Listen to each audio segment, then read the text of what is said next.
The Great Christmas Adventure, Part 2. It had been a year since Twink, Frosty, and Blitzen saved Christmas, and Frosty Glade had become even more magical. Santa often spoke of the trio's heroics, and Frosty had even received a special golden carrot nose as a token of gratitude. However, as the new Christmas season approached, a new challenge loomed.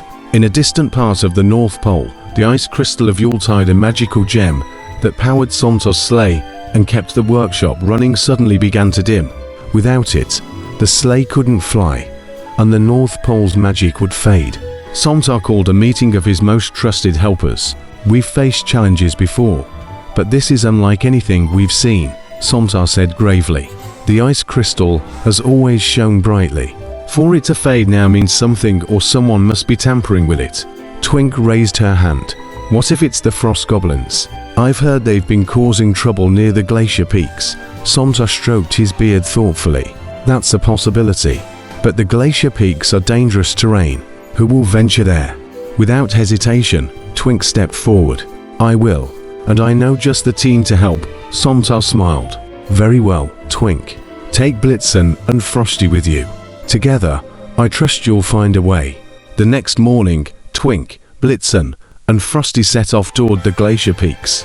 The journey was treacherous, with icy winds that howled like banshees. Blitzen flew low to shield them from the worst of the cold, while Frosty used his snow magic to build paths through deep drifts. As they neared the peaks, a shadow darted past them. "What was that?" Twink asked, gripping her enchanted lantern tightly.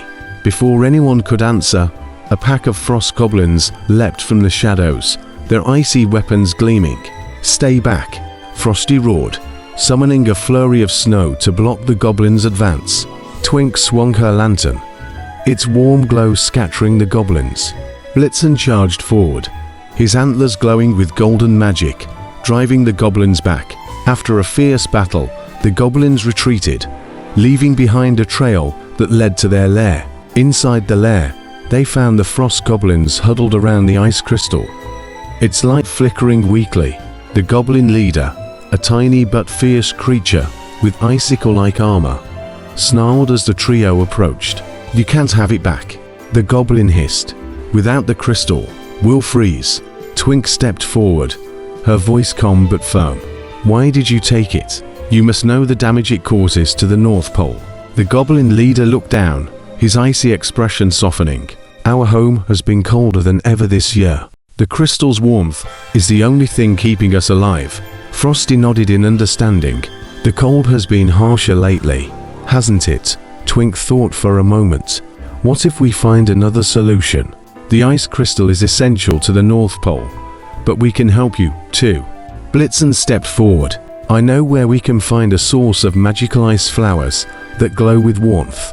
They grow in the Aurora fields, and they can keep your home warm without harming Christmas." The goblin leader hesitated, but finally nodded.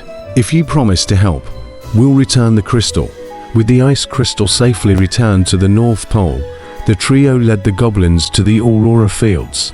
The glowing ice flowers were even more beautiful than Twink had imagined, their shimmering petals casting a warm, golden light. The goblins planted them around their lair, transforming it into a magical haven.